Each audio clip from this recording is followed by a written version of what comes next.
Þetta er verkefni 10 í Excel. Fyrra myndritið á síðu 5, veður, þetta er veður yfirlit og ég ætla að setja svæðið A2 til C14 í blokk og ég fer í Insert og hérna er tjart til að velja myndritin. Hér er Compo. Ég ætla að velja þetta hérna, Clustered Column og Line. Og það er þetta svona. Og ég ætla að skrifa fyrirsögn, smelli hér, veður yfirlit. Þannig að kemur þarna sjálfkrafa. Og síðan ætla ég að velja útlit í Chart Design. Og þá fer ég hér og þið megið bara velja hvað sem er.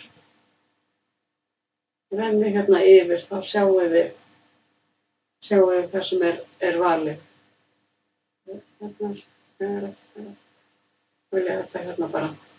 Það er ekki alveg eins og í bókinu, þið megið bara ráða hvað þið veljið.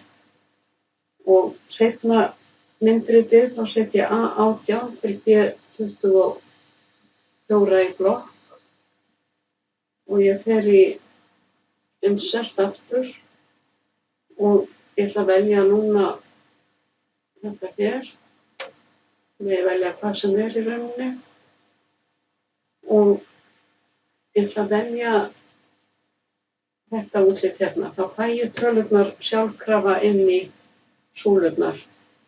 Hérna á tætli þar ætla ég að skrifa viku yfirlit. Svona. Ég ætla að setja ramma utan myndritið. Smelli hér, fer í format, smelli hér, verður svona skýrara, sama hér. Og þetta komið og ég ætla að vista.